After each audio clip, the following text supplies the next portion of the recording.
부분인데 이게 상당히 좀 까다롭죠. 여기가 이게 중력과 역학 시스템이라고 되어 있습니다. 중력과 역학 시스템 여기가 좀 힘들어하는 부분인데 너는 물리 1까지 한번 했었잖아. 이게 별거 아닙니다. 그런데 내용이 조금 너무 이상해요 여기가. 그래서 그 기출픽을 보면서 한번 해야만 요거 말고 제대로 이제 학습이 될 것 같습니다. 자 그러면 어 중력을 받는 물체 운동은 있잖아. 힘을 받는 물체들이 운동을 할 수 있는 거지. 힘을 받는 물체들이 운동을 할 수 있습니다. 힘을 안 받는 물체도 운동은 가능합니다. 옥수님 힘도 안 받는데 운동이 가능하나요? 하여튼 그건 좀 이따가 이야기하기로 하고 운동 어떤 운동이든 힘을 받아야 된다. 일단 그렇게만 생각할게요. 힘이라고 하는 거 옆에 보면 여러 가지 힘들이 보입니다. 전기력, 자기력, 마찰력, 탄성력, 그 다음에 여기 중력이 있고요. 중력이라고 하는 게 있습니다. 뭐 이런 것들을 배우는데 사실 여기서 중력이 제일 중요하거든요. 그래서 중력 보면은 보통이라고 하니까 일반 이거는 아주 특수한 경우다 이 말입니다. 지구라고 하는 거는 질량을 가진 물체라고 생각하시면 돼요. 이게 지구도 질량을 가진 물체다. 물체는 다 질량을 가지고 있긴 한데 물체 그러니까 이것도 또 다른 질량을 가진 물체예요. 또 다른 질량을 가진 물체.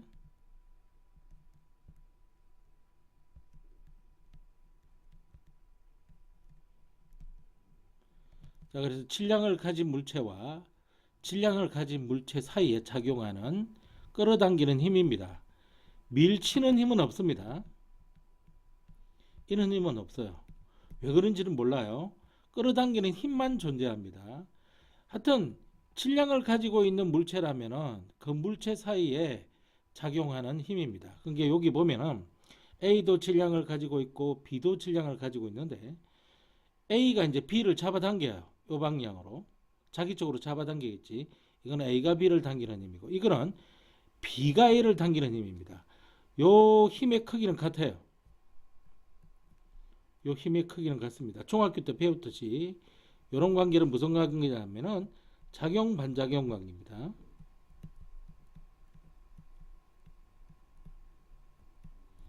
작용 반작용 관계. 잠시 이 좀 다른 말을 이야기해 보면 요 통합과학이라는 내용이 배경 지식이 상당해야 되거든요. 그래서 그 배경 지식에 해당되는 부분을 선생님이 유튜브에 올려둘 거예요.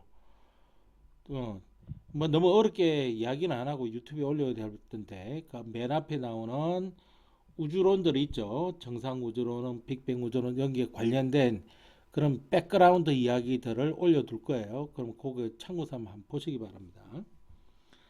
자, 작용 반작용. 작용 반작용은 항상 동시에 작용합니다.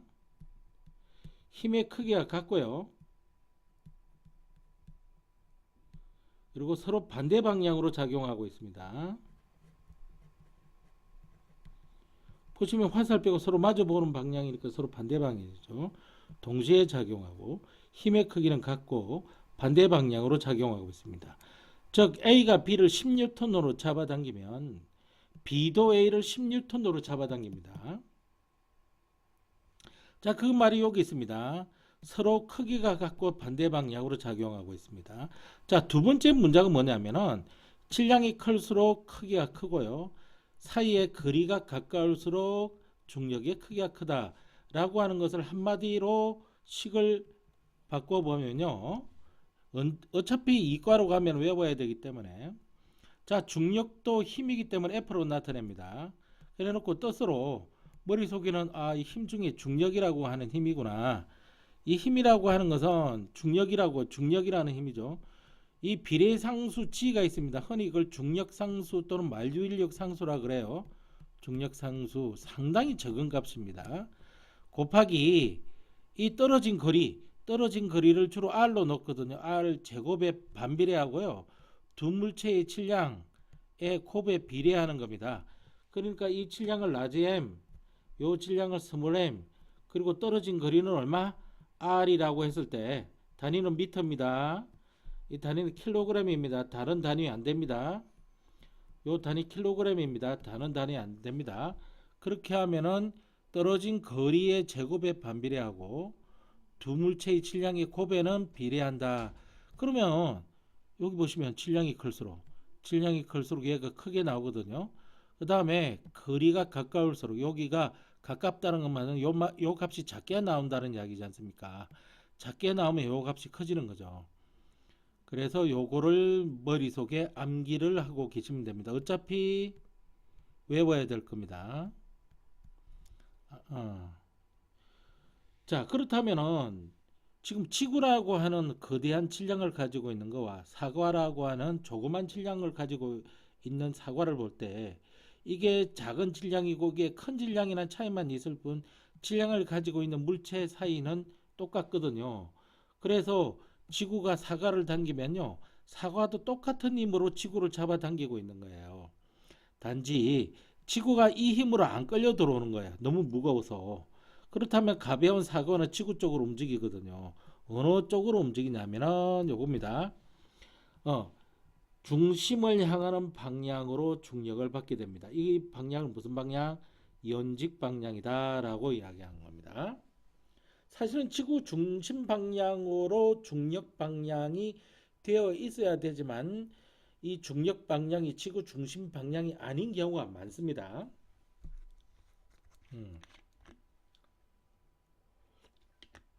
자, 중력의 크기는, 자, 지구 중력의 크기는 지구의 질량을 라지 지구의 질량을 라지 그 다음 사과의 질량을 스몰 그 다음에 지구 반지름 있죠. 지구 반지름. 이 지구 반지름을 라지 r이라고 하자고요. 그러면 여기서부터 여기까지 길이 있죠. 요 길이. 요 길이는 무시를 하자고요. 왜? 지구 반지름에 비해서 너무 작으니까. 그러면 이렇게 세울 수가 있습니다. 자, 이게 중력의 크기 F라고 하는 것은 중력 상수지에 떨어진 거리 라지 r만 치는 거예요. 요거 거리는 무시를 하니까 라지 r의 제곱, 요거는 행성 반지름이죠. 그 다음에 여기 스몰 m하고 라지 m이 있어서 스몰 m하고 라지 m하고 곱하기해서 들어갑니다. 그런데 우리 중학교 때 물체의 무게라고 하는 걸 배웠거든요. 물체의 무게는 말만 무게지 질량이 아니고 이거는 힘이랑 같은 거다. 물체가 받는 지구 중력의 크기다. 물체가 받는 전체 중력의 크기. 이게 물체의 무게거든요. 물체가 받는 이 전체가 지구면은 지구에서의 물체의 무게, 이 전체가 달이면 달에서의 물체의 무게 이렇게 변하는 겁니다. 이 중력의 크기는 어떻게 계산합니까? 질량에다가 곱하기 중력 가속도를 곱해서 계산합니다. 이 중력 가속도는 주로 G라고 나타냅니다. Gravity Constant라고 해서 G라고 나타내고요. Gravity. 요거는 물체의 질량은 M으로 나타냈지 않습니까? 단위는 킬로그램밖에 안 된다 그랬죠. 중력 가속도의 단위는 미터 퍼 세크 제곱이라고 하는 이상한 단위가 나와 있습니다. 그건 일단 놔두고요. 나중에 공부할 때까지.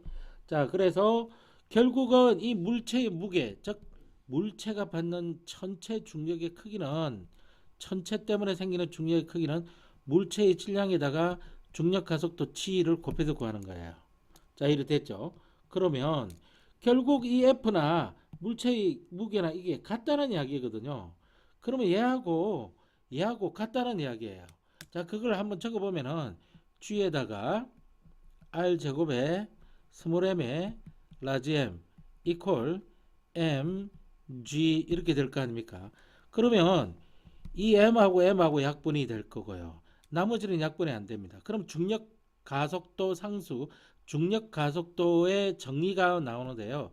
이 중력 가속도는 중력 상수치에다가 행성 반지름의 제곱에 행성의 질량 이렇게 결정이 나는 겁니다. 즉 중력 가속도의 크기는 행성의 반지름과 행성의 질량에 의해서 결정이 나는 것이지 물체의 질량이 여기서 결정이 나는 게 아니죠. 왜? 물체의 질량은 약분돼서 사라졌잖아요. 그래서 이 G의 값이 지구의 G값하고 달의 G값을 비교를 해보면 지구의 G값이 6배나 된다는 이야기입니다. 달의 G값보다. 그 다음 지금 자유낙하 운동이 나오고요. 그 다음에 수평 방향으로 던져진 물체의 운동 이렇게 나오고 다음 페이지 보면은 그게 요 두 개 다구나 여기서는 지금 여기 2번하고 3번에서 다루는 내용이 뭐냐 2번에서 3번에서 다루는 내용이 여기 좀 적어 볼게요. 무슨 내용을 적어야 되냐면 자 중력만 받으면서 힘 중에 여러 힘이 있을 텐데 중력만 받는 운동입니다. 마찰 같은 거 마찰력 이런 걸 안 받는다는 이야기예요. 뭐 자기력, 전기력 이런 것도 안 받는다는 이야기예요. 오로지 중력만 받는 운동이요. 여기 첫 번째로 자유낙하 운동을 배우고요. 자유낙하 운동을 배우고 두 번째로 뭘 배우느냐 하면은 수평으로 던져진 물체의 운동. 수평으로 던져진 물체의 운동. 줄여서 그러니까 수평 던져 운동 이렇게 할게요. 또는 일정한 각도로 던져진 물체의 운동 이런 것도 있어요. 그 다음에 진자 운동도 있고요. 여러 가지가 있는데 요 두 개만 지금 배우게 되는 겁니다. 자, 자유낙하 운동은 아무거나 자유낙하 운동이 되는 것이 아니라 초기 속도를 V0로 하고 초기 속력 요걸 V0로 할 겁니다. 자, 이거 한번 보세요. 요렇게 이렇게 적는 거를 이거 알파벳 V에 해당됩니다. 알파벳 V. 알파벳 V에 해당되는 소문자를 지금 적어 놓은 겁니다. 자, 이렇게 부드럽게 이렇게 해서 여기서 쫙 한번 벗겨주죠. 요거 어디서 따온 거냐면 velocity에서 따온 겁니다. 속력이란 뜻이에요. 속력. 근데 여기 제로가 붙었잖아요. 이거 초기 속력, 처음 속력을 말하는 겁니다. 처음 속력은 제로입니다. 제로고 가속도는 뭘로만 계산을 하냐면은 중력 가속도로만 계산을 합니다. 그리고 마찰한 적용이 되지 않고 오로지 중력만 받는 그런 운동 그러면은 자유낙하 운동 아래로 떨어지는 운동이죠. 연직 방향 아래로 떨어지는 겁니다. 연직 아래로 움직이는 운동하는 그런 운동입니다. 수평으로 던져진 운동은요. 초기 속력이 이제 제로가 아닙니다. 초기 속력이 제로가 아니에요. 초기 속력이 제로가 아니고 물론 가속도는 반드시 중력 가속도치 이렇게 되는 겁니다. 얘는 반포물선 운동, 반쪽짜리 포물선 운동을 한다. 포물선 궤적을 그린다 이렇게 생각하시면 돼요. 어떻게? 그러니까 책상이 이렇게 있습니다. 이건 책상입니다. 책상. 여기 공이 이렇게 있는데 이렇게 빵 던지면 이제 이렇게 떨어지는 운동. 여기서부터 이렇게 떨어지는 운동. 여기 잘 안 그려지노. 여기서 이렇게 떨어지는 운동. 반쪽 포물선 운동이 되겠습니다. 나머지 포물선 이쪽에 안 그려지니까 이런 운동이 되겠습니다. 자, 잠시만요. 자, 계속 하겠습니다. 그래서 여기 자유분 낙하 운동을 보겠습니다. 공기 저항을 무시할 때 왜 공기 저항을 무시하느냐? 공기 저항력 같은 걸 무시한다는 겁니다. 중력만 받아서 연직 아래로 즉 떨어지는 거란 말인 거예요. 이렇게 하는 운동입니다.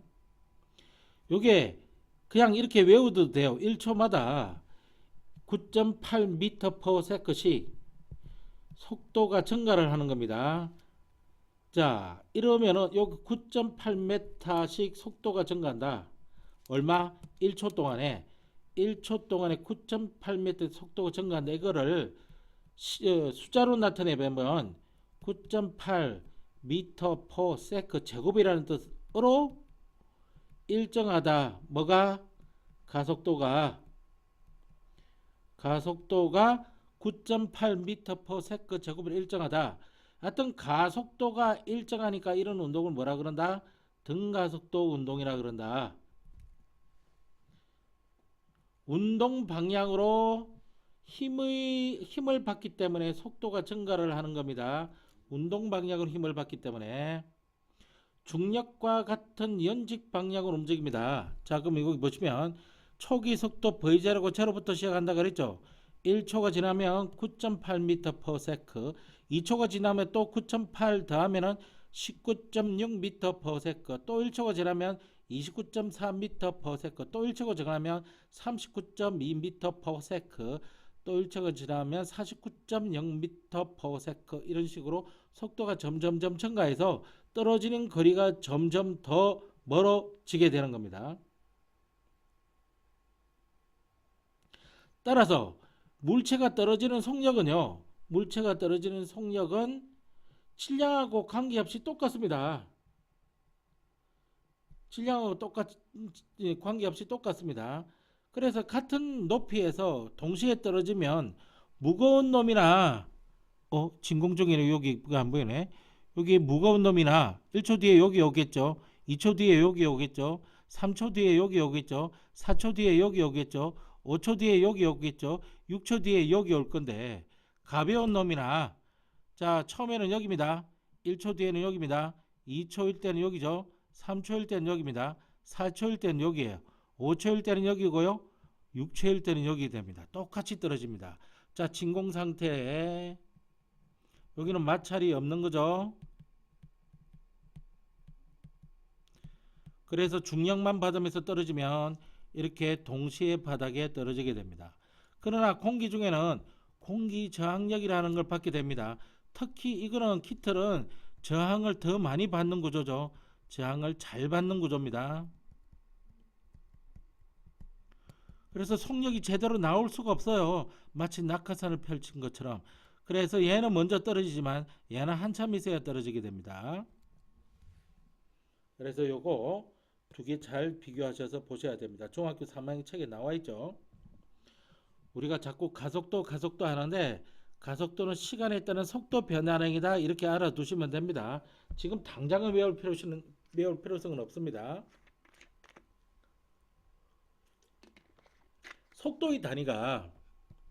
속도의 단위가 미터 퍼 세크거든요.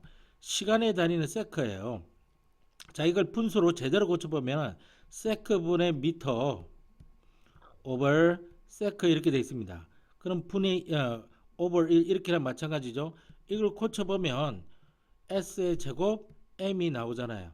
이거를 다시 단위 형태로 찌글트리면 미터 퍼 세크 제곱이 되는 겁니다. 그래서 가속도의 단위는 미터 퍼 세크 제곱이라고 하는 겁니다.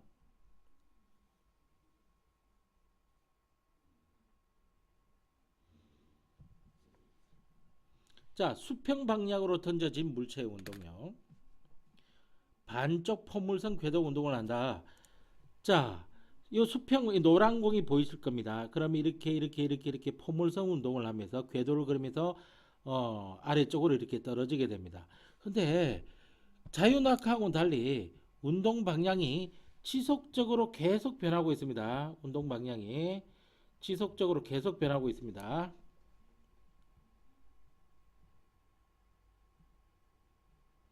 그러나 중력의 크기는 똑같이 작용하고 있죠.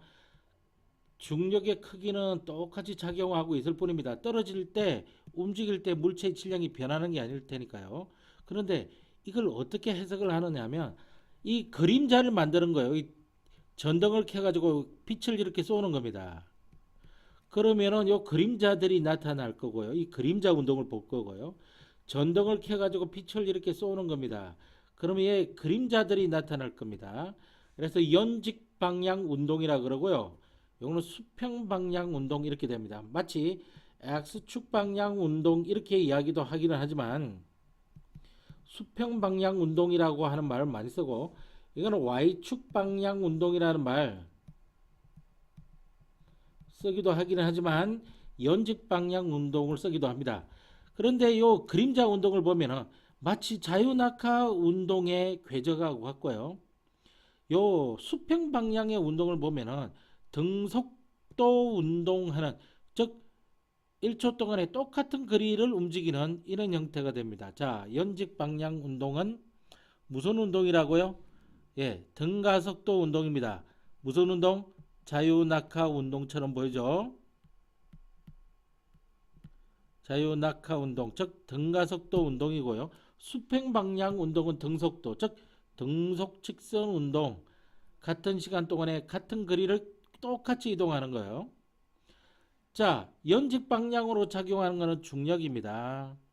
이거는 중력만 받으면서 움직이기를 할 때, 즉 공기 저항은 무시를 해줘야 됩니다. 그러니까 힘은 중력만 작용하고요. 연직 방향으로 작용하죠. 수평 방향으로는요. 그 어떠한 힘도 작용하지 않는다는 것을 아셔야 됩니다. 중력이 이 빨갛게 아래쪽으로 작용하지 옆으로 작용하지는 않으니까요. 자, 그러니까 여기 중력만 작용하고 다른 마찰 이런 것들은 작용하지 않거든요. 그러니까 속도는 일정하게 증가합니다. 어떻게? 1초마다 9.8 미터 퍼 세크씩 증가하는 그런 무슨 운동? 그림자 운동을 보이게 되는 겁니다. 자, 가속도는 일정하죠. 얼마죠? 9.8 미터 퍼 세크 제곱으로 일정한 거죠. 이 9.8 미터 퍼 세크 제곱을 중력 가속도라고 하고 G라고 나타난다 그랬지 않습니까? 수평 방향으로는요, 그 어떠한 힘도 받지 않습니다. 속도는 뭐죠? 등속 직선 운동. 항상 같은 값의 속도만 나타납니다. 따라서 가속도라고 하는 것이 시간에 따른 속도 변화량인데 속도 변화가 없게 되라서 가속도가 제로가 나오는 겁니다. 여기는 가속도가 제로입니다. 가속도의 법칙이라고 하는 건 이건 뉴턴 즉 뭐죠? 뉴턴의 운동 법칙에서 나오는 건데 F는 ma에서 정리가 돼서 나오는 거요. 어떤 물체든 그 물체에 가해지는 힘은 그 물체의 질량에다가 그 물체가 보이는 가속도의 크기를 곱하면 그 물체에 가해지는 힘을 구할 수 있다. 그래서 F는 ma다. 그래서 여기서 이 공식이 유추돼서 나오는 거죠. 가속도는 m분의 F다. 가속도는 m분의 F다. 그죠?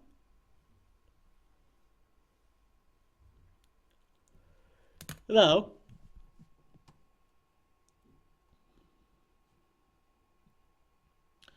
자, 이 빨간 공 떨어지는 거하고 노란 공 떨어지는 거하고 파란 공 떨어지는 걸 잘 보셔야 됩니다.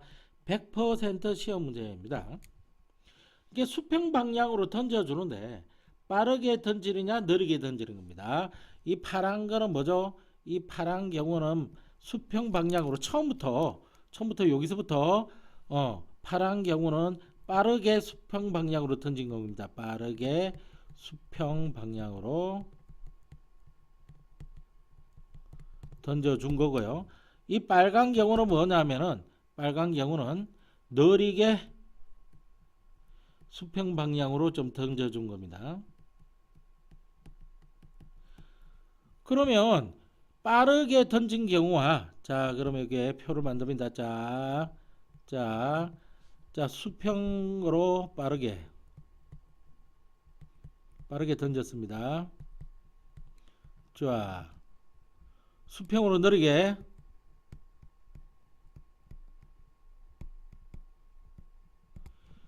그러니까 V0를 떠주면 여기 V0가 있었고 여기 V0가 있을 텐데 이 V0가 크게 나온다는 거예요. 그러면 이렇게 이동한 거리 여기 L로 볼게요. 요거 이렇게 수평 방향 이거는 L1하고 L2라고 해볼게요. 자, 그러니까 여기 수평 방향으로 빠르게 던졌으니까 L2고요. 느리게 던졌으니까 L1이 될 거 아닙니까? 여기 L1 어디가 크다고요? L2가 크다고요. 빠르게 던지면은 더 멀리까지 던질 수 있는 거예요. 자, 수평 이동 거리입니다. 이걸 거리라고 한 겁니다. 수평 이동 거리. 그러면은 이게 여기 이제 이게 지면 도달 시간은요. 여기 T2고 여기 T1일 텐데 이게 같아요. 동시에 도달한 겁니다. 동시에 바닥에 도달한다. 희한하죠. 빠르게 던지면 느리게 도달할 것 같았는데 빠르게 던진 놈이 도달할 때 느리게 던진 놈도 같이 도달한다는 이야기입니다. 아시겠어요? 그러면 무거운 거 던지는 거 가벼운 거 던지는 거 해줄게요. 자, 여기 책상 모서리입니다. 여기가 이렇게 지면이고요. 여기 가벼운 놈을 던집니다. 가벼운 놈을 이렇게 해서 여기 똑 떨어질 겁니다. 그와 동시에 무거운 놈도요 던질 겁니다. 그러면 얘가 이렇게 쭉 길어서 이렇게 떨어지고 무거운 놈을 좀 더 빨리 던졌다고 뭐 해볼게요. 이렇게 떨어졌다고 이렇게 해볼게요. 그러면 얘가 더 빠르게 던진 경우입니다. 이게 느리게 던진 거리고 그런데 여기 던지나 여기 던지나 이게 뭐죠? 동시에 도달합니다. 동시에 도달. 무거운 놈을 던져도 그렇습니다. 왜냐고요? 결국 가벼운 놈이나 무거운 놈이나 같은 높이를 자유 낙하하는 거랑 마찬가지죠. 그런데 앞에서 공부했듯이 자유 낙하는 공기 저항을 무시할 경우 동시에 자유 낙하를 해서 지면에 도달할 거 아닙니까? 이 느리게 던진 경우나 빠르게 던진 경우나 가벼운 놈을 던진 경우나 무거운 놈을 던진 경우나 빛을 쏘았을 때 나타나는 이 연직 방향의 그림자 운동은 자유 낙하나 다름없어서 이와 같은 일들이 벌어지는 겁니다. 칠량하고 관계없습니다. 그냥 외워두시면 맞습니다.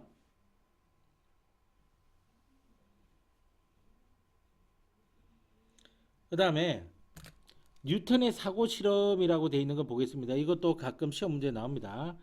뉴턴의 사고 실험. 물 한 잔 마시고요. 뉴턴은 지구 주위를 원운동한 달이 지구로 떨어지지 않는 까닭을 수평 방향으로 던져진 물체의 운동을 통해서 설명했다. 그럼 이렇게 떨어져야 되잖아요. 달이 무거워서 이렇게 떨어지면 가벼워서 이쪽으로 계속 이렇게 떨어져야 돼. 그렇지? 떨어져야 되지. 자, 물체를 수평 방향으로 던질 때 속도가 클수록 먼 곳에 떨어집니다. 그렇지? 속도가 크면 여기 안 떨어지고 여기 떨어진다며. 속도가 크면 여기 안 떨어지고 여기 떨어진다며. 수평 방향으로 던질 때 속도가 클수록 먼 곳에 떨어집니다. 자, 10분 뒤에 끊긴다 그러면 다시 접속하기 바랍니다. 지금 현재 9분 54초 2초 정도 남았습니다. 물체를 어떤 속력 속도로 던지면 물체는 그렇게 점점 빠르게 던져보는 거예요. 그러면 이렇게 끝까지 돌 수 있을 거라는 이야기입니다. 지구 표면에 닿지 않고 지구를 계속 돌 수 있을 겁니다. 그럴 때 이게 뉴턴이 이렇게 생각한 거예요. 어떻게 생각한 거냐면 자, 여기가 지구가 이렇게 둥글게 이렇게 있다고 볼게요. 그리고 공이 이쪽으로 온 거예요. 왜? 계속 가려고 하는 성질 때문에. 그런데 지구가 잡아당겨서 지구 중심 방향으로 자유 낙하를 한 겁니다. 그래서 여기까지 온 거예요, 공이. 근데 관성 때문에 이렇게 계속 가려고 하거든요. 그래서 공이 이쪽으로 왔어요. 근데 지구가 잡아당겨가지고 이렇게 떨어진 거예요. 그래서 공이 이쪽으로 왔는데 관성 때문에 계속 가려고 하는 거죠. 지구에 공이 여기 온 거예요. 근데 지구가 잡아당기거든요, 중심 방향으로. 그래서 공이 이쪽으로 온 거예요. 근데 관성 때문에 이쪽으로 계속 가려고 하거든요. 이런 식으로 하면은 일정한 속력 이상으로 던지면 이 공은 여기서 이쪽으로 계속 자유낙하하고 있었던 겁니다. 지구 중력 방향으로 계속 자유낙하하고 있었던 건데 집어 던져서 근데 상당히 빠르게 집어 던졌기 때문에 관성이 상당히 크게 나타나서 계속 이 방향으로 이동했기 때문에 계속 지구 주위를 돌 수 있었던 겁니다.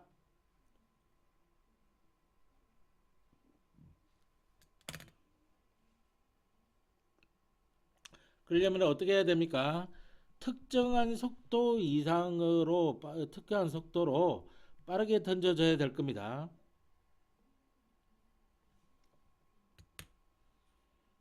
자, 중력과 역학적 시스템 B.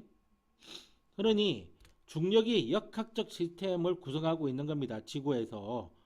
상당히 중요한 힘을 구성하고 있죠. 중력은 지구 시스템과 생명 시스템에 일어나는 여러 가지 자연 현상에도 매우 중요하게 작용한다. 자, 어떻게 생명한테 영향을 준다는 겁니까? 자, 뿌리가 중력을 받아 땅 속으로 자라나는 이유를 알게 중력 방향으로 자라게 되는 겁니다. 몸무게가 무거운 거는요, 근육이 간단해져야 되고 골격도 단단해야 됩니다. 길이는 다른 동물에 비해 혈압이 높죠. 그래야 저 위쪽까지 피를 뿜어 올릴 수 있지 않습니까? 이런 식으로요. 우리는 직립보행을 하기 때문에 척추의 뼈들이요, 중력에 의해서 밑으로 짓눌러지고 있죠. 그래서 뼈와 뼈 사이에 물렁뼈가 들어있는데요. 뼈와 뼈 사이에 물렁뼈들이 이렇게 들어있습니다. 빨갛게. 흔히 디스크라 그러죠. 요게 이제 힘을 받아서 밖으로 돌출될 수가 있는데, 그게 지나가는 신경을 건드려서 아픈 게 디스크 환자들이 그렇게 해서 통증을 호소하죠. 이런 식으로 직립보행을 하기 때문에 나타나는 디스크 증상, 디스크 돌출 현상, 이런 거 다 중력이 생명 시스템에 영향을 주는 겁니다. 우리가 그 골반뼈가요, 인간의 골반뼈가 이렇게 꽃받침처럼 이렇게 받치는 구조가, 수많은 장기가 이렇게 힘을 받아서, 중력이 힘을 받아서 쏟아져 내려오지 말라고 이거 골반뼈가 이렇게 딱 받치고 있는 거죠. 다 지구 중력 때문에 진화 과정에서 얻어진 우리의 뼈 구조입니다. 자, 그 다음 중력이 지구 시스템에는 어떠한 영향을 미치느냐. 중력이 지구 시스템에는 지표면 근처에 대기층이 형성이 되게끔 합니다. 즉 다시 말해서 이 대기가 밖으로, 우주 밖으로 도망 못 가게 중력으로 붙잡아 준다는 그런 뜻입니다. 그 다음에 대류 현상이 일어나, 이 대류 현상이 학생들이 많이 들었는데, 절대적으로 대류 현상은 중력이 있기 때문에 나타나는 현상입니다. 저 가벼워진 물체는 밀도가 작아진 물체, 밀도가 작아진 유체는요, 기체와 액체를 합해서 가거든. 유체는 위로 이동합니다. 반면에 아래로 내려오는 거는 밀도가 커진 유체가 아래로 운동하는 겁니다. 자, 그런데 위로 운동한다, 아래로 운동한다, 도대체 오른쪽이 위쪽이야, 위쪽이 위쪽이야? 선생님, 오른쪽이 위쪽이라는 말 무슨 말이죠? 선생님 바보네. 그게 아니라 위아래라고 하는 거는 바로 중력 방향이 이 방향, 이걸 위 방향이라고 그러고, 중력 방향 쪽을 아래 방향이라고 하거든요. 위와 아래 구분이 있기 때문에 밀도가 작아지고 밀도가 커진 물체가 이렇게 운동할 수 있는 것은 바로 위아래가 구분이 됐기 때문이고, 그건 중력이 있다는 이야기죠. 즉 가벼워진 물체는, 밀도가 작아진 물체는 중력 반대 방향으로 이동하고요, 무거워진 물체는 중력과 같은 방향으로 이동한다, 이 말입니다.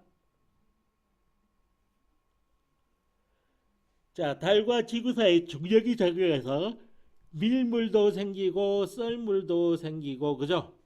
밀물은 밀고 들어오는 걸 말하고요. 썰물은 썰려 나가는 걸 말하죠. 자, 개념 쏙쏙 보겠습니다. 자유낙하는 물체는 일정한 크기의 가속도 또는 중력을 써도 맞을 것 같고요. 가속도를 써도 맞을 것 같은데 여기는 중력이 더 옳은 것 같습니다. 중력이 작용하므로 물체는 속도가 일정하게 증가하는 등가속도 운동을 합니다.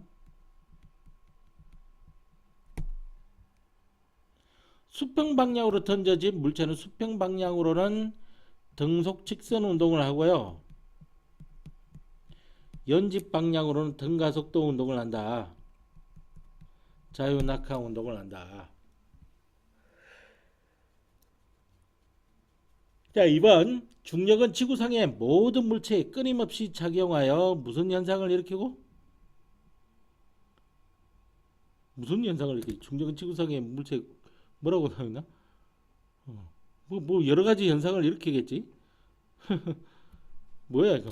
생명체의 생명 활동에도 중요한 역할을 하므로 역학적 시스템을 유지하는데 필수적이다.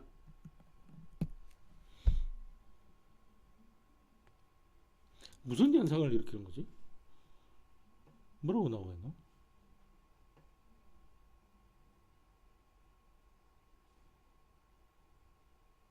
일정 운동 체계를 유지시키고 있다. 뭐야 이거? 모르겠습니다. 이 답 찾아보세요. 나도 모르는 게 있습니다. 이거. 상당히 황당하네. 너무 광범위한 건데. 음. 뭐라고 돼 있다고요? 잠시만요. 여기 마이크 좀 키워야 됩니다. 네 목소리가 너무 안 들립니다. 자, 이제 말씀해 보쇼.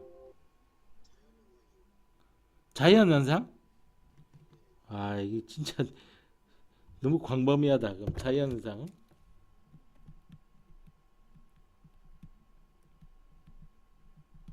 자연현상. 이거 마이크가 너무 소리가 작은데. 키웠는데도 왜 이래? 아, 이게 아닌가 봐요. 이게 아닌가 봐요. 잠깐만요. 설정으로 들어가서. 설정. 설정. 시스템. 전화, 네트워크, 개인 설정. 게임. 물리 계정 앱. 검색, 개인일지 앱 테트판. 시스템 이걸 해야 되나? 클립보드. 아, 소리 여기 있다. 마스터 볼륨 이렇게 큰데? 스피커 리얼 이렇게 꽂아야 돼. 이제 크게 나올 겁니다. 아. 자, 그러면은 됐고요. 됐고요. 그 다음 한 페이지 넘깁니다. 그래서 중력을 받는 물체의 운동 나오는데 이제 끊길 때 다 돼가니까 너무 놀라지 마시고요. 지금 이 실험 장치가 선생님이 가지고 있는 장치입니다. 요거는 여기서 떨어지기 시작할 때 요 물체가 수평으로 던져질 겁니다. 그러면 이때 떨어질 때 여기도 동시에 도달합니다. 왜? 이 연직 방향 운동은요. 얘는 영직 방향 운동하고 수평 방향 운동이 없지 않습니까? 근데 얘는 연직 방향 그림자 운동과 수평 방향 그림자 운동 두 개로 나눌 수 있는데 연직 방향 그림자 운동은 무조건 공기장을 무시할 때 아이고야 끊겨버렸다.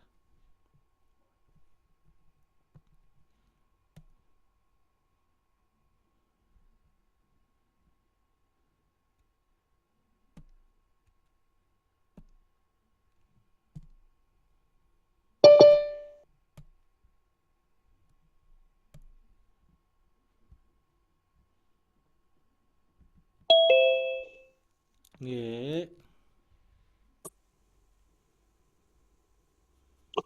예. 그래서 동시에 도달한 거 이거 반드시 봐두라 그랬습니다. 동시에 닿습니다. 자, 영직 방향은 이렇게 똑같은 구간 평균 여기가 0.1초 동안에 이렇게 움직이는 거죠. 계산을 한번 해드릴게요. 그러면은 이게 평균 속도잖아요. 평균 속도는 시간에 따른 거리거든요. 0.1초에 이동한 거리가 0.05거든요. 그러면 양변에 10을 곱하는 겁니다. 100을 곱하는 거예요. 그러니까 이건 10이 되고 5가 되는 거거든요. 그래서 0.5가 나오는 겁니다. 그래서 0.5 단위는 뭐죠? 미터 퍼 세크입니다. 여기 미터고, 그지? 여기 세크이기 때문에 미터 퍼 세크. 그 다음에 이 같은 경우에는요. 요 같은 경우에는 역시 여기 평균 속도가 나오고 있죠. 여기가 0.1초 걸렸습니다. 0.1초 동안에 얼마를 이동한 겁니까? 0.15m를 움직인 겁니다. RB를 100을 곱하면 10분의 15가 되죠. 그래서 1.5가 나오는 겁니다. 이런 식으로 0.5, 1.5, 2.5, 3.5, 4.5 이렇게 되는 거예요. 그죠? 그래서 평균 속도가 자유 낙하할 때는 어떻게 되냐면은 요 사이에 가속도 값을 한번 구해 볼게요. 요 사이 가속도는 어떻게 구하느냐 하면은 걸린 시간분의 속도 변화량이거든요. 걸린 시간분의 속도 변화량. 걸린 시간은 여기가 0.1초까지 걸렸고 여기는 0.2초까지 걸렸으니까 이 시간 간격은 0.1초 동안입니다. 속도 변화량은 1.5m/s에서 0.5m/s로 이렇게 됐죠. 그러면 이건 0.1이 될 거고 1.0이 될 겁니다. 그죠? 그잖아요. 그래서 양변에 10을 곱하면 이건 1이 되고 10이 나오죠. 따라서 이건 10m/s 제곱이 돼가지고 요 구간에 10m/s 제곱이라는 가속도가 나와요. 요 구간은 어떻게 계산되는지 보겠습니다. 역시 0.2초, 여기가 0.4초이기 때문에 0.1초 시간 간격이 있고요. 그 다음에 여기 속도가 0.25죠. 여기가 속도가 2.5였죠. 빼기 여기 속도가 1.5였잖아요. 이렇게 됩니다. 그러면 0.1에 다시 1.0이 되죠. 양변에 아래 위를 10을 곱하면 1분의 10이 돼서 역시 여기도 10m/s 제곱. 그렇다면 여기도 10m/s 제곱, 여기도 약 10m/s 제곱의 가속도가 똑같은 가속도가 나오게 되는 겁니다.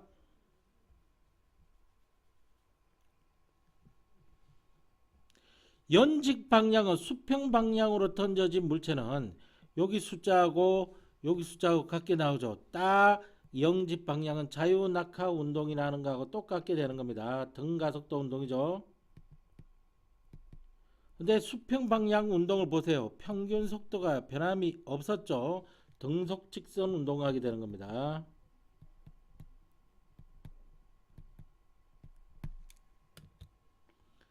자, 정리를 해보면 자유 낙하 운동 무조건 중력만 받습니다. 등가속도 운동을 보이고 있고요. 시간이 1초, 2초 진행함을 따라 속도 증가량이 똑같습니다. 속도 증가량이 똑같아요. 그래서 이렇게 그래프가 그려지고요.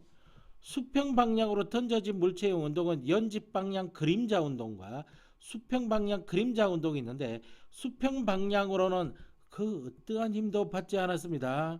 그래서 한번 속도가 정해지면 절대로 변하지 않는 등속 직선 운동이 나타나고 그림자 운동입니다. 연직 방향은 중력이라는 힘을 받아서 등가속도 운동이 나타나면 이거랑 그래프가 같은 기울기를 가지고 있는 일차함수 그래프가 나타납니다. 양의 기울기를 가지고 있죠. 자, 그 과정. 이거는 뭐냐? 그림과 같이 좌와 동전을 놓고 좌의 중앙을 누른 후 이렇게 누르고 있습니다. 화살표 방향을 빨리 쳐버립니다. 툭 쳐버리면 동전은 밑으로 뚝 떨어질 겁니다.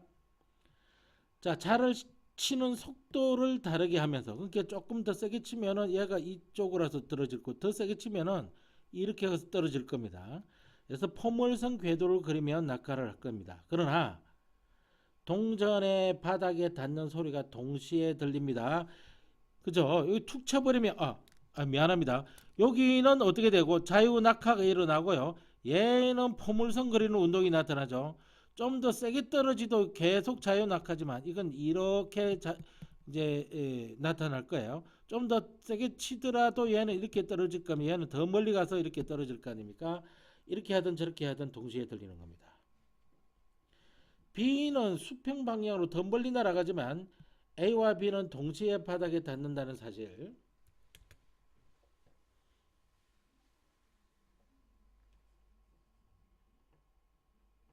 자, 확인 문제. 쇠구슬 A는 연직 방향으로 힘이 작용한다. 맞습니다. 그죠? 쇠구슬 A는 이쪽으로 떨어지는 거고요. 쇠구슬 B는 이쪽으로 떨어지는 거죠. 그죠? 쇠구슬 B는 연직 방향으로 힘이 작용하고 있죠. 그러니까 아래로 떨어지고 있죠. 쇠구슬 B는 수평 방향으로 힘이 작용하지 않는다. 이쪽으로는 그 어떠한 힘도 작용하지 않습니다. 쇠구슬 B는 수평 방향으로 등속 직선 운동을 하죠. 그죠? 그 다음에 쇠구슬 A와 B는 연집 방향으로 속도가 일정하게 증가하고 있습니다. 맞습니다. 자, 이 자유 낙하 운동은 등가속도 운동이죠. 따라서 기억 맞고 1초마다 증가하는 속도의 증가량이 똑같다는 이야기입니다. 1초마다 증가하는. 자, 그래프에서 기울기를 구해 보겠습니다. 기울기는 x축의 변화량 뭐죠? 시간은 y축의 변화량 속도 변화량. 이게 바로 가속도였죠. 그리고 그 가속도는 g입니다. 맞습니다. 물체의 작용의 힘의 크기가 점점 증가합니까? 아닙니다. 중력은 일정하게 작용하고 있죠. 그래서 이건 틀렸습니다. 자, 이것은 쇠구슬 A, 쇠구슬 B인데 쇠구슬 A는 이렇게 떨어지고 쇠구슬 B는 이렇게 떨어집니다. A는 자유 낙하하고 B는 수평 방향으로 운동하도록 하였다. A와 B의 질량은 같고 공기장을 무시합니다. 발사 후 쇠구슬 A와 B가 받는 힘의 크기, 중력의 크기는 같죠. 왜? 질량이 같으니까. 발사 후 A와 B는 동시에 떨어지는 거 맞죠? 그래서 기억 니은 맞고요. 다른 조건을 갖게 하고 쇠구슬 B를 수평 방향으로 더 큰 속도로 발사한다 할지라도 동시에 떨어지죠. 그래서 3번이 답입니다.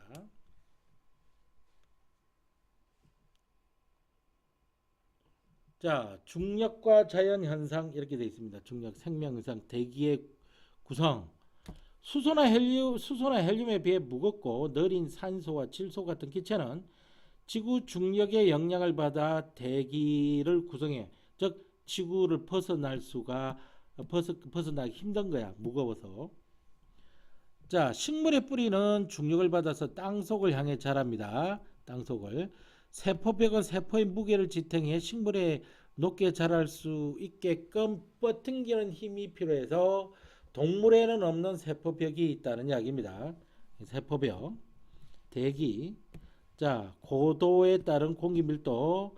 이렇게 높이 올라가면 중력이 약해져서 대기가 희박해지거든요.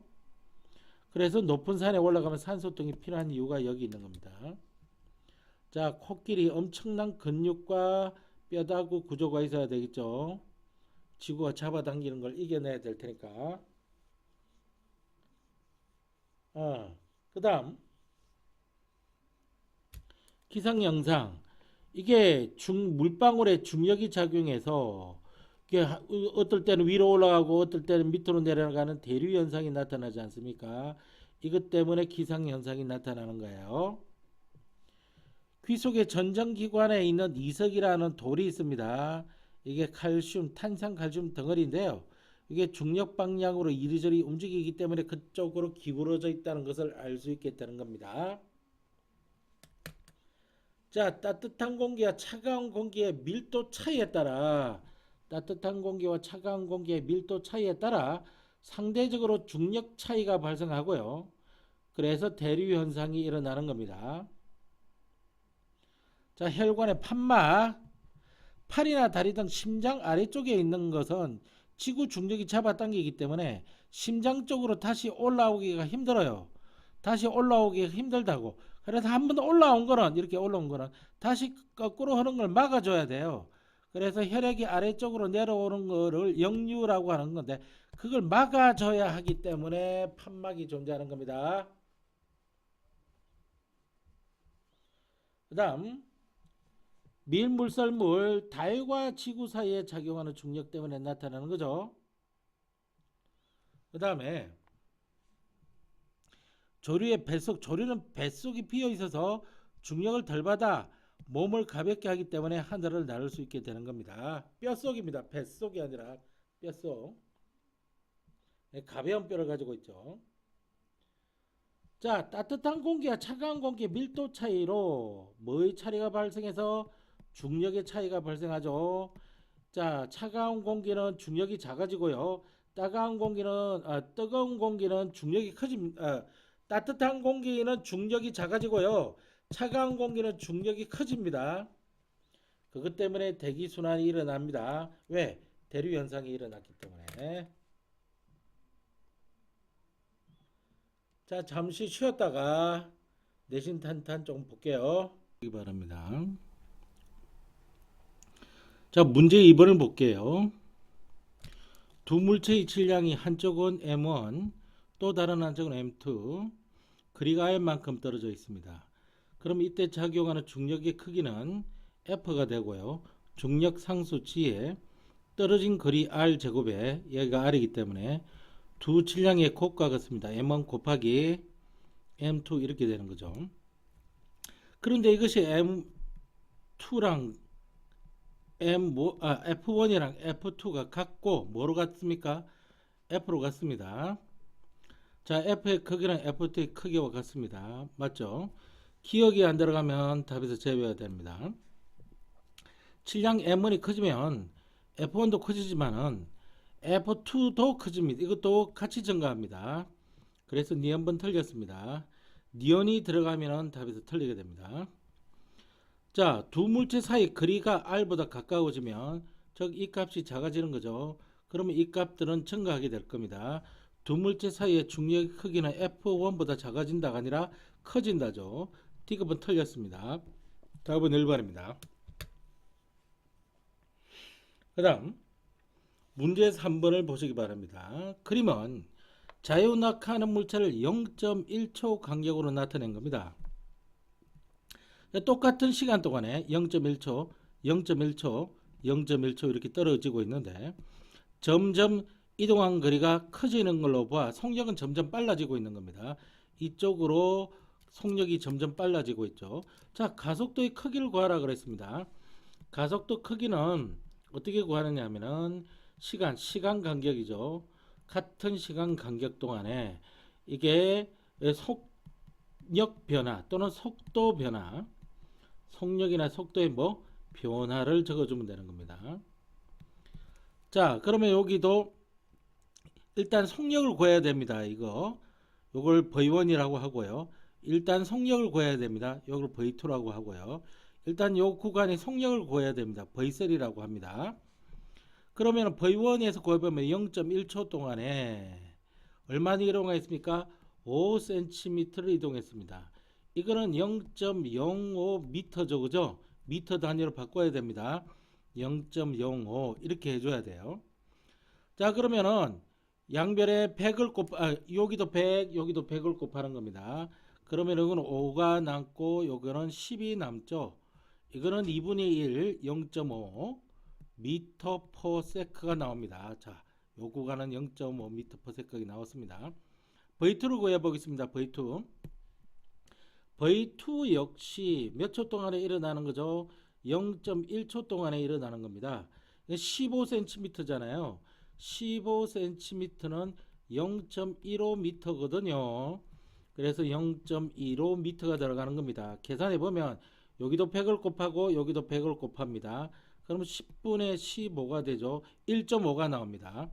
그래서 요거는 1.5m per sec가 될 거예요. V3를 구해보겠습니다. V3 역시 0.1초 동안에 일어나는 일이거든요. 그때 얼마를 이동했습니까? 25cm를 이동했습니다. 0.25m를 이동한 거죠. 그래서 0.25m 이렇게 해줘야 되는 겁니다. 여기도 100을 곱하면 25, 여기를 100을 곱하면 15 돼가지고 이거 역시 2.5m per sec가 되는 겁니다. 이제 가속도를 구할 수 있습니다. 이 구간에서의 가속도, 그 다음 이 구간에서의 가속도를 구해보겠습니다. 이 구간과 이 구간의 가속도요. 가속도는 걸린 시간, 여기서부터 여기까지 0.1, 그러면 여기서부터 여기까지 0.2잖아요.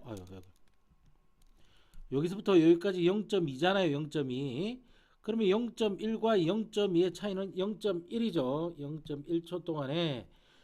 자, 1.5를 보이고 있던 놈이 처음에는 얼마였니? 0.5를 보이고 있었지. 0.5.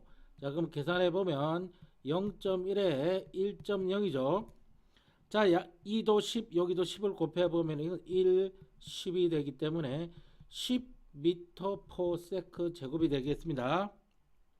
답은 이건데 그게 여기도 계속 여기도 나타나는지 보겠습니다. 이 구간과 이 구간 역시 0.1초 0.1초입니다. 여기서부터 여기까지 얼마였다고요? 0.2초였지. 여기서부터 여기까지 얼마였니? 0.3초가 될 거 아닙니까? 그러니까 0.1초 맞죠? 자, 2.5를 보이는 속력이 1.5였습니다. 그러면은 0.1에 1.0이지 않습니까? 아래 위에 10을 곱하면 10이 되고 단위는 미터 퍼 세컨드 제곱이죠. 그래서 이걸로 일정하다는 사실을 알 수 있습니다. 이렇게 하는 거예요. 그 다음 이 쇠구슬의 운동에 대한 설명입니다. 중력 가속도는 G라고 합니다. 이 G는 정확하기는 하지 않지만 약 9.8 미터 퍼 세컨드 제곱이고요. 그러나 계산의 편의상 10m per sec 제곱으로 하셔도 됩니다.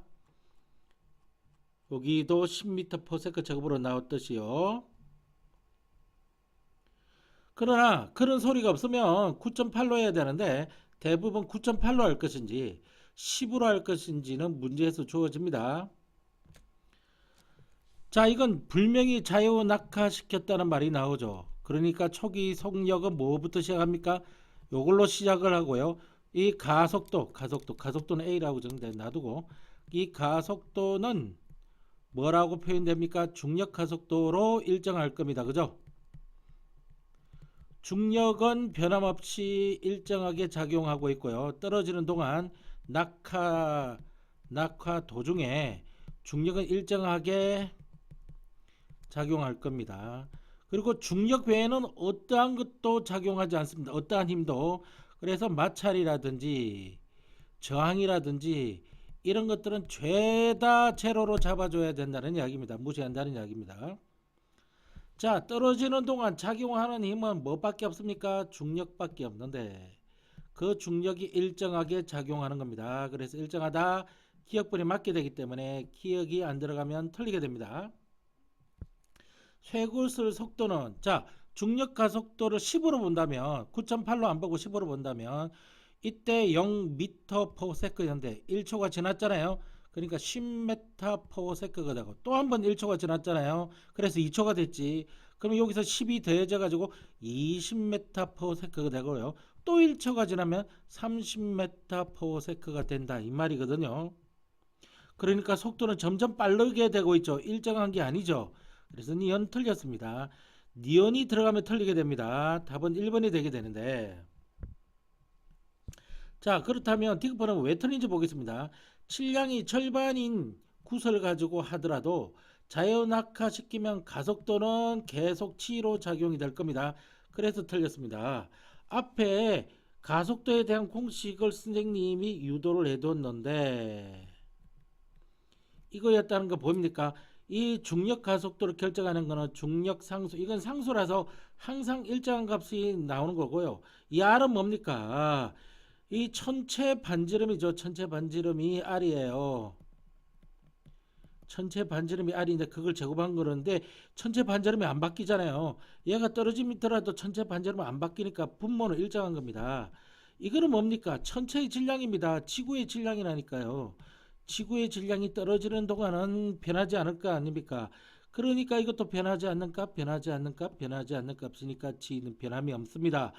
가벼운 놈이 떨어지든 무거운 놈이 떨어지든 그러니까 이건 틀렸죠. 그래서 요것만 답입니다.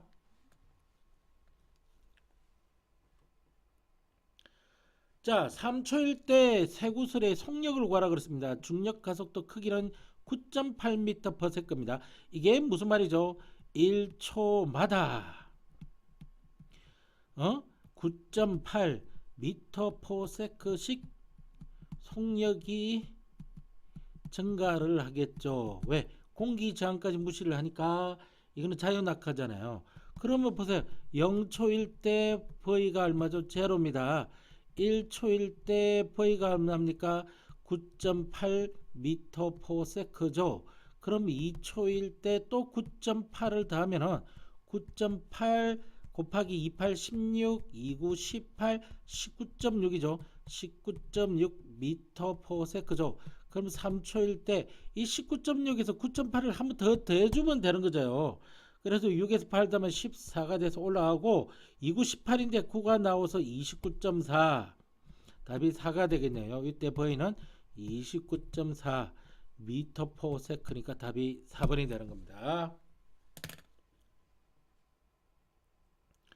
자, 이건 수평 방향으로 던져졌습니다. 던져졌을 때만 힘이 가해지지, 던져지고 난 직후부터는 중력만 받으면서 운동을 하게 됩니다. 왜? 공기 저항은 무시한다고 나와 있으니까요. 그래서 연직 방향으로는 등가속도 운동을 하게 되고요. 자유낙하 운동이죠. 수평 방향으로는 등속 직선 운동을 하게 되는 겁니다.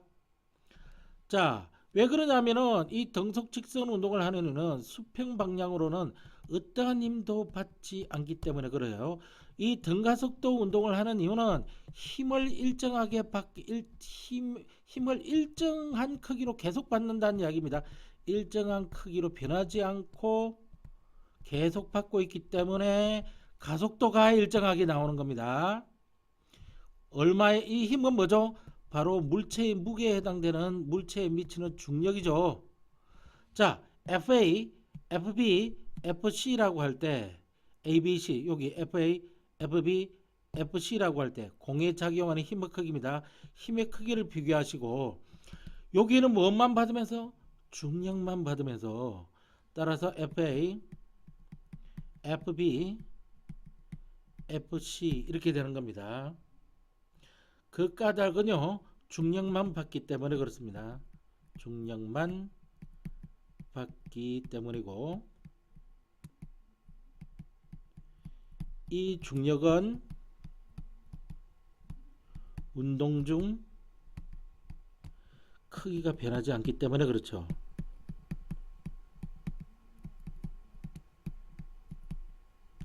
일정하다. 왜? 물체의 질량이 변함이 없기 때문에.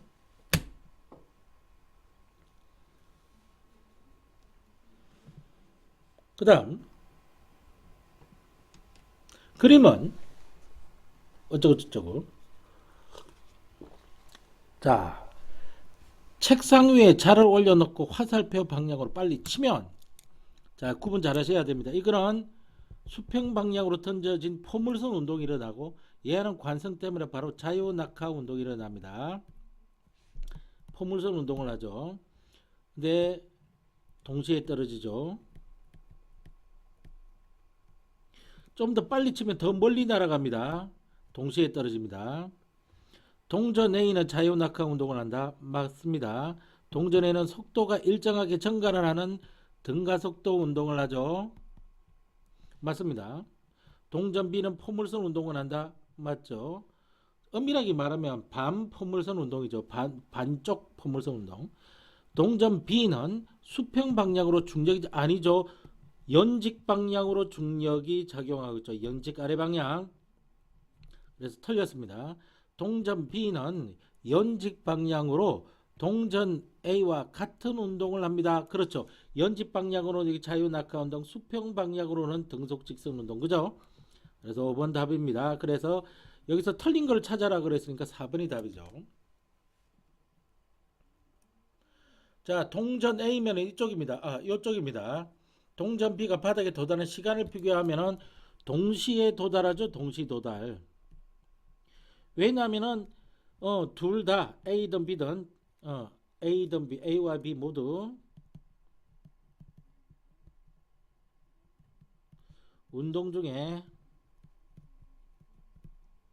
받는 힘은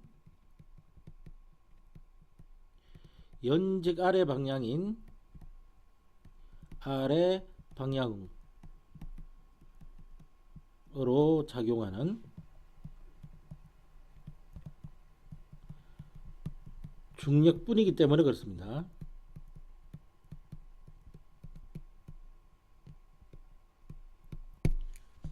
그죠?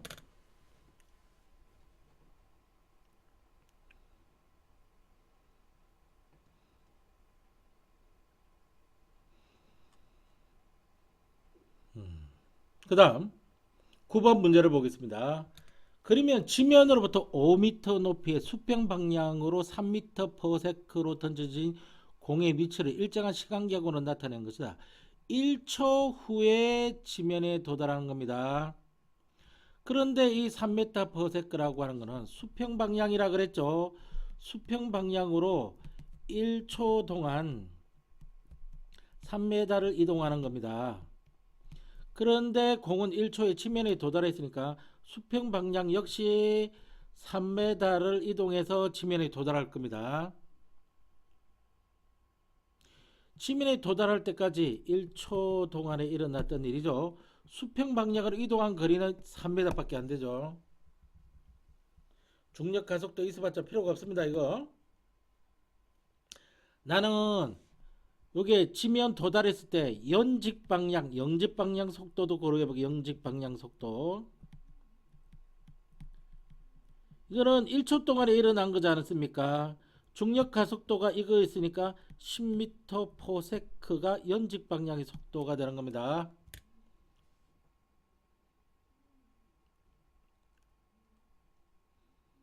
자, 문제 10번. 대팔 운동 경로를 나타낸 겁니다. 천천히 써왔죠. 좀 더 빠르게 써왔습니다. 졸라 빠르게 써왔습니다. 그랬더니 계속 자유 낙하 이렇게 갔는데 자유 낙하하고, 그래서 이렇게 이렇게 갔는데 자유 낙하하고, 이렇게 갔는데 자유 낙하하고, 이렇게 갔는데 자유 낙하하고, 이렇게 갔는데 자유 낙하하고, 이렇게 갔는데 자유 낙하하고 해서 계속 도는 겁니다. 대파를 쏜 속도는 B하고 A가 비했을 때 B가 훨씬 더 크다는 것을 알 수 있습니다. 기억법 맞죠? 기억이 안 들어가면 답이 안 됩니다. 이제 잠시만요. 빨리 들어가서 하시고. 너 숙제 왜 안 해? 조금 나왔어요. 예, 빨리 해서 나한테 검사 받아. 네. 예. 그 다음에 운동하는 동안입니다. 운동하는 동안.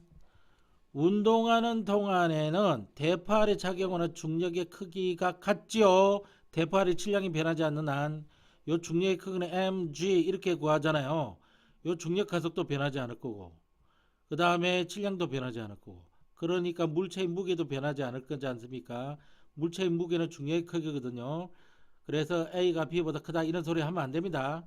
니은이 틀렸습니다. 니은 들어가면 다 틀렸습니다. 기억 1번밖에 답이 안 되죠. 그럼 왜 틀린지 보겠습니다. 운동하는 동안 C에는 중력이 작용하지 않는다고 하는데 작용을 하고 있죠. 그래서 틀린 겁니다. 자, 중력과 관련된 자연현상에 대한 설명 중 이거는 찾아보시기 바랍니다. 코끼리는 하나마와 같은 무거운 동물은 중력에 작용하기 위해 강한 근육과 단단한 골격을 갖추고 있다. 이것도 찾아보시기 바랍니다. 자, 1등급 도전으로 넘어가겠습니다. 문제 1번을 보겠습니다. 자, 이게 불명이 저항을 더 많이 받는 깃털입니다. 그럼에도 불구하고 같은 시간 동안 움직여서 동시에 도달한 거 보니 불명이 진공 중일 겁니다. 이게. 그래서 진공 상태라는 것은 시험 문제에서 빼고 줄 수도 있습니다. 이 그림을 보고 진공 중이라는 걸 아셔야 돼요. 이 질량이 다른 세 곳을 질량 달라봤자 진공 중에는 똑같이 떨어집니다.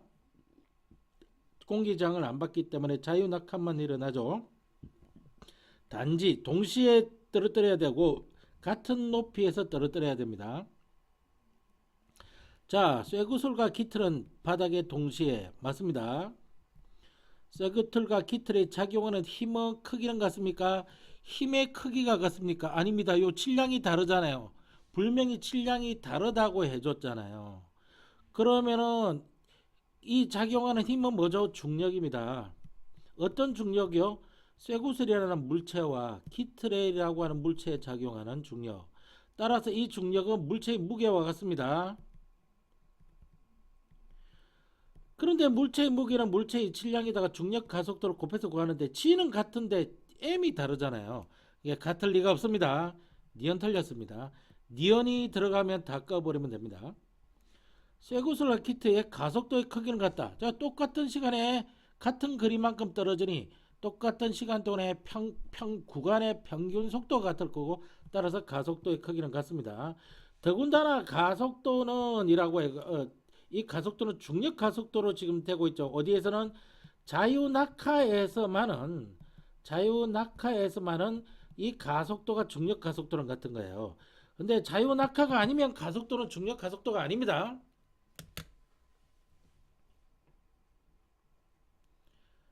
그 다음엔 그림과 같이 지면으로부터 같은 높이에서 같은 높이입니다. 하나는 질량 2kg이고 그래서 물체를 가만히 놓는 동시에 정지해 있던 질량 1kg 동시를 B의 수평 방향으로 던졌습니다.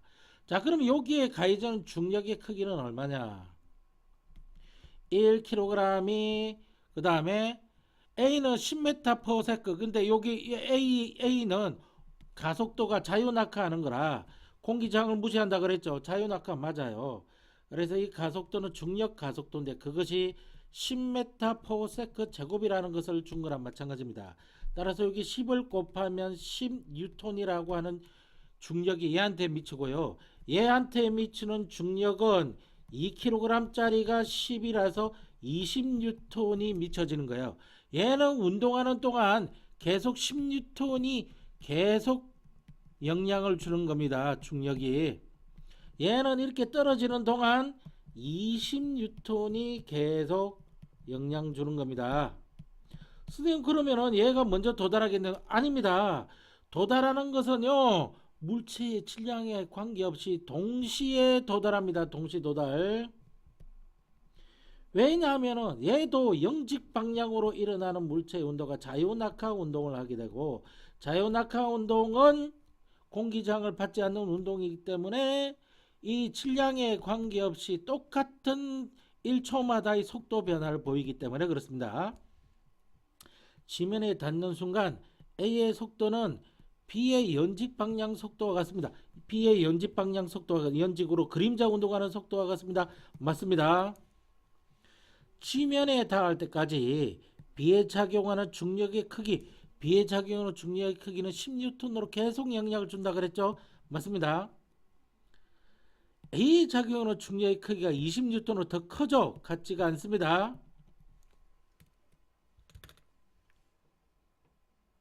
3번 문제를 보겠습니다. 그림과 같이 책상 모서리에 동전을 놓고 탕 치니까 이게 포물선 운동에서 수평 방향으로 D만큼 이동했고 연직 방향으로 지랄만큼 떨어졌습니다. 자, 공기 저항은 무시를 합니다. 자, 동전은 두 가지 가지고 있는데요. A와 B 질량은 여기가 더 무겁네요. 그런데 거리는 여기가 더 많이 날아갔습니다. 처음에 동전이 튀어나가는 속도는 자 날아간 거리를 드려야 되는데 이건 2D를 날아갔고요. B는 뭐 엄청나게 날아갔습니다. 얘는 요것밖에 안 나갔죠. 자 처음에 동전이 튀어나가는 속도는 여기가 더 빨랐죠. 그러니까 더 멀리 갔지 않습니까? 동전 B가 동전 A의 2배가 됐으니까 2배가 더 멀어진 거죠. 맞다고 봐야 됩니다. 동전이 날아가는 동안 작용으로 중력의 크기는 중력의 크기는 2mg죠. 여기 중력의 크기는 mg죠. 여기 2배를 해줘야만 이렇게 되겠죠. 동전 A가 동전 B의 2배다 맞습니다. 동전이 날아가는 동안 연직 방향으로는요. 그러니까 이거는 도달하는데 2초가 걸렸다면 얘도 도달하는데 2초가 걸립니다. 연직 방향의 가속도는 2배가 안 됩니다. 똑같습니다. 가속도는요. 그래서 T급은 틀렸습니다. 답이 3번입니다. 상당히 어려운 문제죠. 문제 4번요. 그림은 질량이 다른 공 A와 B를 옥상에서 수평 방향으로 던져졌습니다. 지면에 도달한 방향이 있습니다. 이게 만일 동시에 던졌다면 동시에 도달할 겁니다. 처음 공을 던진 속도는 A가 B보다 크다. 더 컸기 때문에 더 멀리 날아갔죠. 그래서 맞습니다. 두 공을 동시에 던졌다면 두 공은 지면에 동시에 도달한다. 맞습니다. 그러니까 답이 4번이죠. D분 털려야 되죠. 지면에 도달한 순간 두 공의 연직 방향의 속도는 같죠. 질량이 다르더라도 가속도 값이 같게 나타나기 때문에 A든 B든 어느 방향으로? 연직 방향으로. 따라서 같은 거리를 움직일 때는 동시에 도달하기 때문에 속도도 같습니다. 자, 역학적 시스템과 안정 이렇게 돼 있죠. 자, 이거 하기 전에 조금 더 진도를 나가겠습니다. 그 저기 뭐지 뭐라 그러나 키초픽은 좀 이따가 넘어갈 거고요. 자, 관성 이야기가 앞에 나오고 운동량과 충격량 이야기가 나옵니다. 조금 어렵죠. 그 다음에 운동량과 충격량의 관계 이렇게 나옵니다. 그럼 오늘 이걸 다 할 수 있을는지 모르겠지만 관성부터 이야기할게요. 관성은 성질입니다. 성질. 더러운 성질입니다. 누구의 성질? 물체의 성질요. 뭐죠? 원래 관섭이라고 하는 말하고 같다고 생각하시면 됩니다. 원래 처음에 운동 상태를 계속 유지하려고 하는 성질을 말하는 겁니다. 이 운동 상태. 그러니까 처음 운동 상태를 여기 한번 적어 볼게요. 처음 운동 상태. 이게 이제 계속 유지가 되는 겁니다. 유지가 되면 어떻게 되냐면 만약 정지해 있는 것이 처음 운동 상태다. 그럼 계속 정지할 거고요. 그래야 계속 유지가 되니까요. 만약 운동하고 있는 상태라면요. 그 방향과 속력을 그대로 유지할 겁니다. 시간이 지나더라도. 요렇게 할 거라고 하는 성질, 모든 물체는 이런 성질을 가지고 있다. 그 할 때 그 성질, 그게 관성, 이너시아.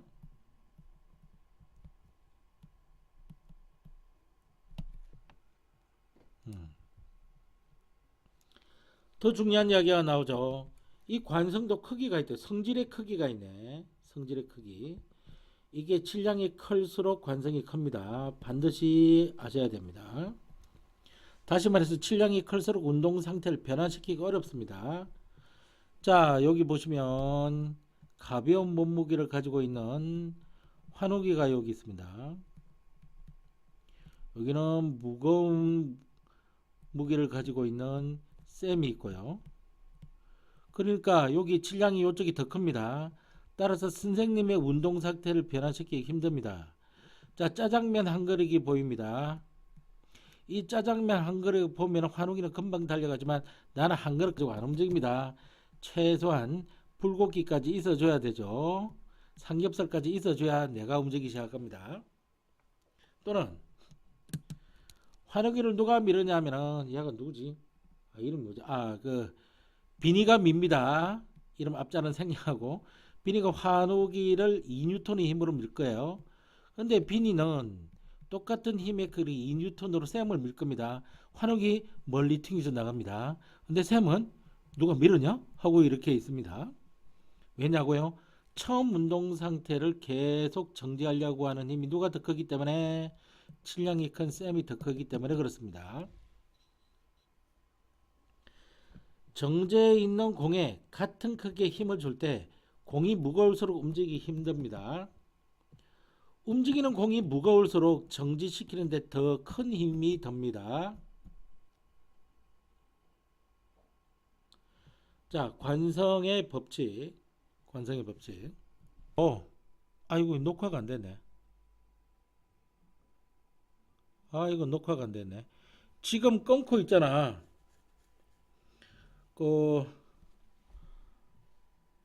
왜 녹화가 안 됐지?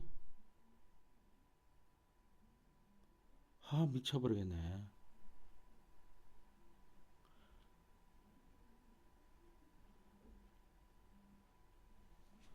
몰라. 지금 끊고 다시 재접속하세요. 자, 지금 선생님 끊습니다.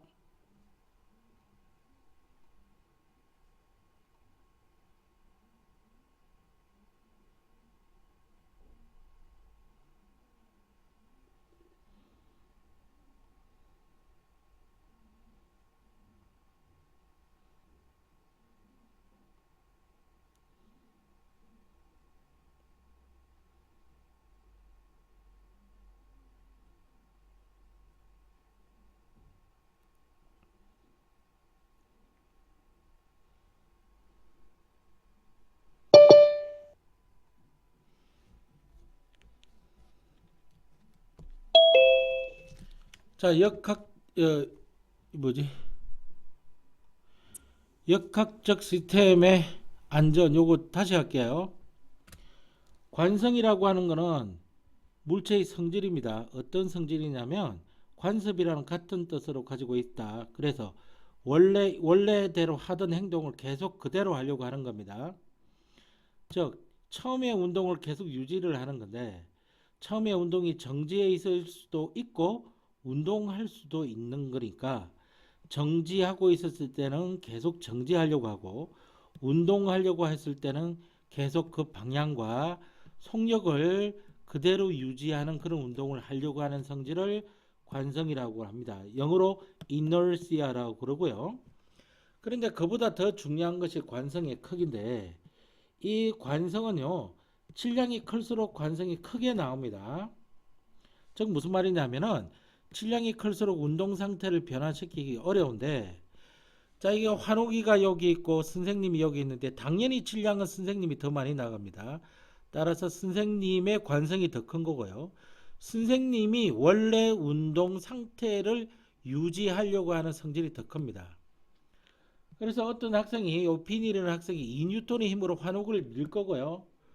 또 같은 학생 B가 2뉴턴의 힘으로 샘을 밀 겁니다. 그러면은 이 2뉴턴 때문에 환호기는 밀려나지만은 이 2뉴턴 때문에 샘은 밀려나지가 않는 거예요.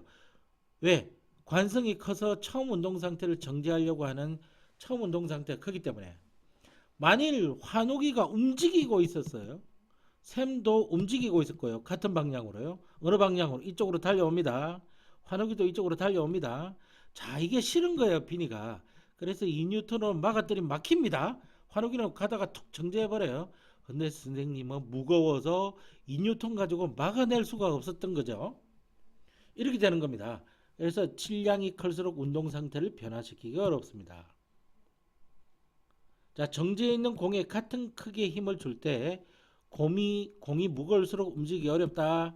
움직이는 공이 무거울수록 정지시키는데 큰 힘이 든다. 자, 그럼 관성의 법칙. 자, 너무나 이상한 말이 나옵니다. 힘이 작용하지 않는다고요? 그러면 정지해 있는 물질은 계속 정지. 여기서 이야기한 건데. 운동하는 물질은 계속 등속 직선 운동. 여기서 한 건데. 그러려면 뭐가 작용하지 않아야 돼? 힘이 작용하지 않아야 돼. 힘이 작용하지 않든지 힘이 작용하더라도 합력이 제로가 돼야만 됩니다. 상당히 중요한 이야기니까 외우든 이해하든, 이해는 잘 하기 힘들 테니까 외우든 뭐하든 무조건 암기를 하셔야 됩니다. 자, 그럼 관성에 의한 현상을 보겠습니다. 상당히 중요하죠, 이게. 자, 버스가 갑자기 출발하면, 자, 이런 식으로 생각하시면 돼요. 버스든 사람이든 관성이 있습니다. 일단은 버스는 출발했기 때문에 처음 운동 상태에서 벗어난 거예요. 그렇지만은 그 버스 속에 있는 사람은요, 처음 운동 상태인 정지 상태를 계속 유지하려고 하는데 버스가 앞쪽으로 가가지고 얘는 뒤로 이렇게 넘어가는 겁니다. 여기서 선생님이 뭘 이야기할 거냐면은 관성력이라고 하는 이상한 힘을 이야기할 겁니다. 이 관성력은요, 처음 운동 상태가 깨질 때 생깁니다. 처음 운동 상태가 유지될 때가 아니라 운동 방향, 운동 속력, 이걸 두 개를 다 합한 거예요. 운동 상태라고 하는 거는 이게 깨질 때, 변할 때 나타나는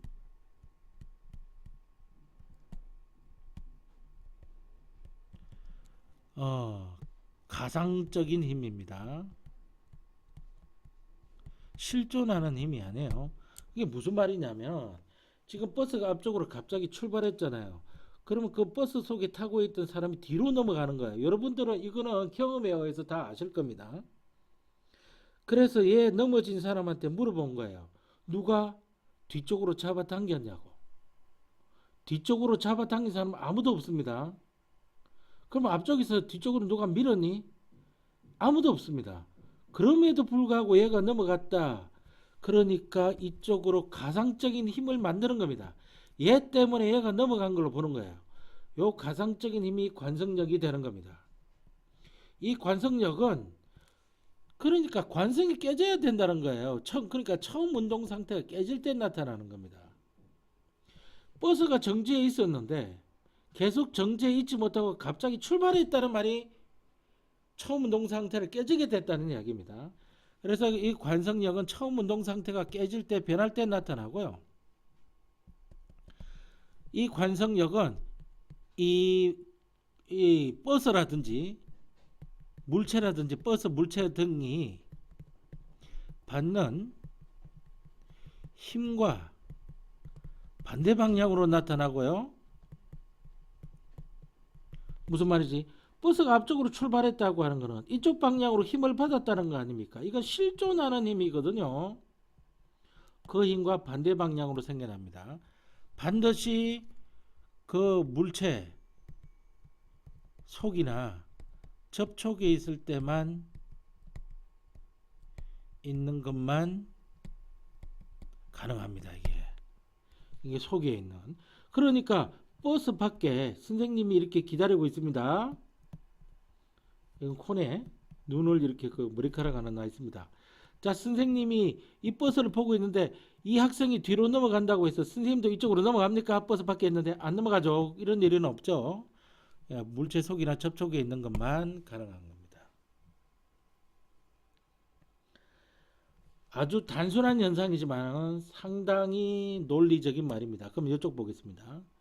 동전을 퉁긴다 그랬죠. 종이를 퉁긴다 그랬죠. 그러니까 이 종이가 버스에 해당되고 동전은 그 속에 타고 있는 손님으로 보시면 됩니다. 버스가 가만히 있으려고 그랬는데 앞으로 움직인 거죠.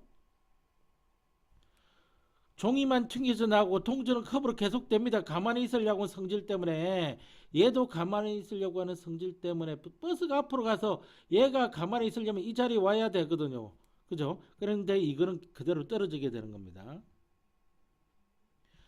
버스가 갑자기 정지한 겁니다. 이쪽으로 힘을 받았죠. 그러면은 그 물체가 변한 요 속은 이쪽으로 관성력을 받게 되는 겁니다. 그래서 앞쪽으로 넘어가려고 하죠. 달리는 사람이 그러니까 이쪽으로 힘을 받고 있습니다. 그래야 앞쪽으로 달려가니까요. 그런데 돌부리 때문에 여기는 멈춰졌죠. 멈춰졌습니다. 아닙니다. 이거 돌부리를 봐야겠네요. 돌부리가 이쪽으로 못 가게 막았습니다. 실존하는 힘이죠. 그러면 이 사람한테는 이쪽으로 관성력이 생겨나는 겁니다. 이 관성력의 방향으로 이 사람이 넘어가는 거죠. 이불을 막대기로 두드려 먼지를 텁니다. 자, 여기 이불입니다. 이불에 묻어있는 먼지를 보시기 바랍니다. 자, 막대기가 몽둥이가 날아옵니다. 이렇게 휙 날아옵니다. 그러면은 갑자기 몽둥이 때문에 이불이 이렇게 되게 되겠죠. 그러면 여기 있는 먼지는요, 가만히 있으려고 하는 성질 때문에 얘는 가만히 있겠죠. 그런데 막대기가 때려가지고 이불은 이쪽으로 일어갔죠. 그래서 이불과 먼지의 분리가 일어나죠.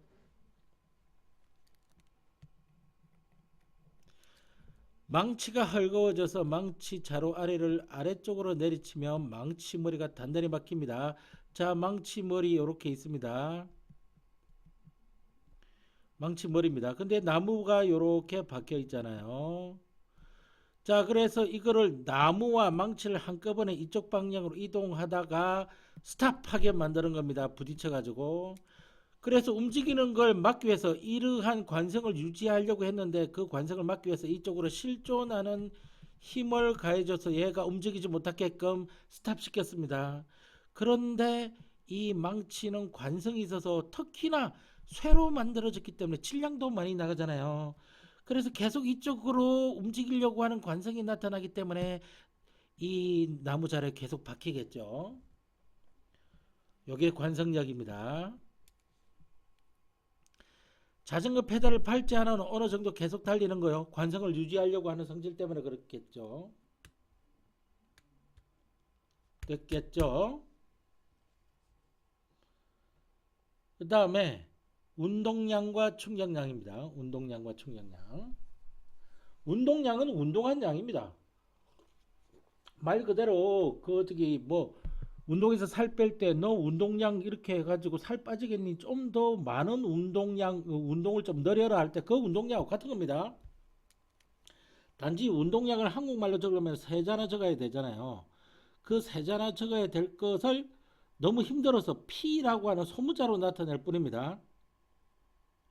일단 운동량만 보겠습니다. 운동량은요, 반드시 이 공식을 외워야 됩니다. 그런데 사실은 영어로 외워야 됩니다.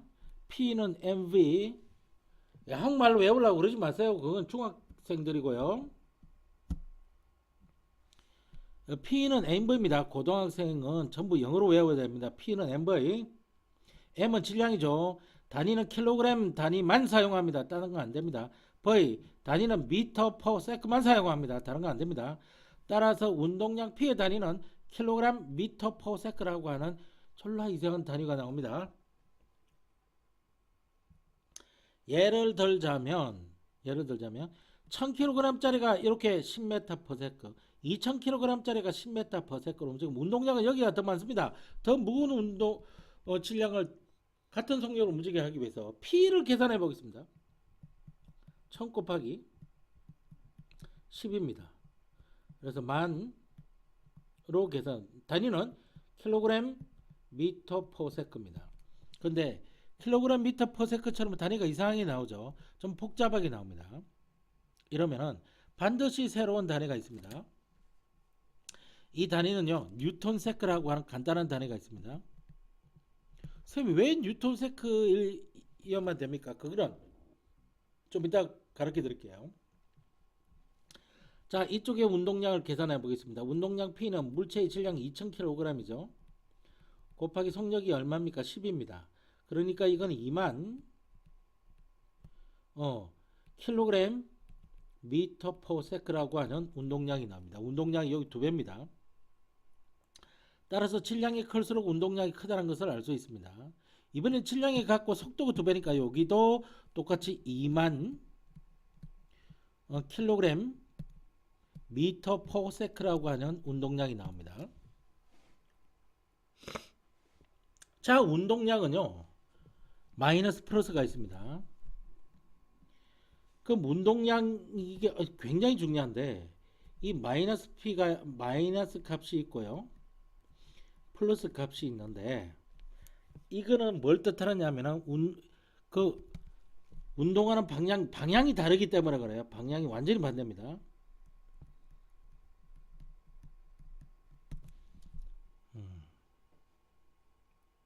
그래서 한쪽 방향을 플러스로 정하면, 정하는 건 자기 마음입니다. 어느 쪽을 플러스 방향으로 정할 것지는 반대 방향으로 마이너스가 되는 겁니다.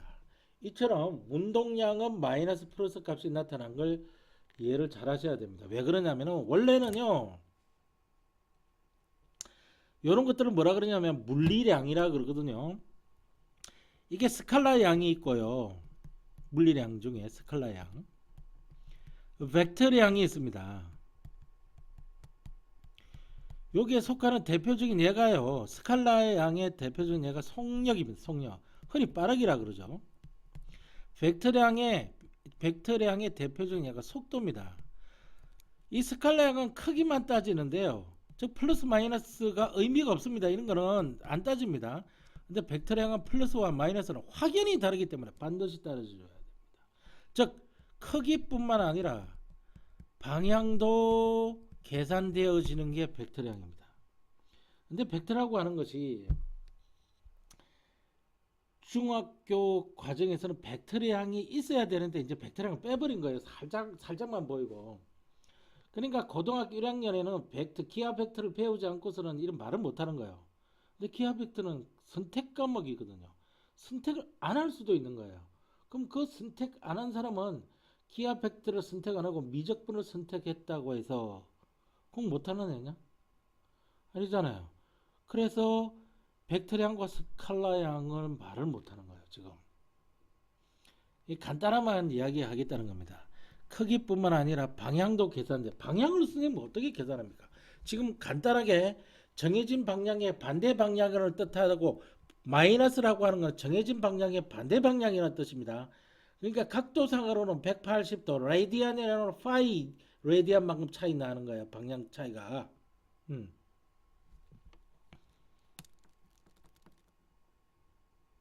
그 다음에 여기가 운동량이 있습니다. 충격량도 있고요. 운동량은 P라고 하고 충격량은 다음 시간에 배울 때 I라고 이야기하죠. 그죠? 온도가 이 스칼라 이야기에 들어갑니다. 선생님, 왜? 거짓말 하지 마세요. 뭐 거짓말을 왜 해? 아니, 온도 마이너스 20도시라고 이야기하지 않습니까? 아하. 이 마이너스 20도는요, 섭씨 온도 개념이고요. 섭씨 온도는 과학적 단위가 아닙니다. 과학에서는요, 온도라고의 단위는 켈빈만 쓰고요. 켈빈은 마이너스 값이 없습니다. 0켈빈부터 시작하는 거예요. 그런데 과학에서 0켈빈은 사실상 불가능한 온도예요. 0켈빈은요, 이 우주 전체가 멸망했을 때 나타나는 온도입니다. 우주가 멸망했는데 과학하고 수학하고 해봐 뭔 소용이냐고. 그러니까 사실상 불가능한 온도예요. 0켈빈은. 그러니까 이 스칼라형은 마이너스 켈빈이 될 수가 없고요. 스칼라에 들어가는 겁니다. 그래, 요것 때문에 잠깐 이쪽으로 왔었습니다. 그래서 운동량의 크기를 계산하는 공식 P는 MV 반드시 기억을 하셔야 되고요. 반드시 기억하셔야 되고, 이제 좀 공부를 좀 하고 오셔야 됩니다. 시험 범위도 좀 살살 이제 나오기 시작할 겁니다. 아무래도 일주일이 또 지났으니까 학교에서 진도가 얼마나 나간지를 아실 거예요. 어디 배우는지 좀 아셔야 되고, 그 다음에 학교에서 나눠준 프린트물 죄다 들고 와야 됩니다. 그래서 오늘은 여기까지 하고요.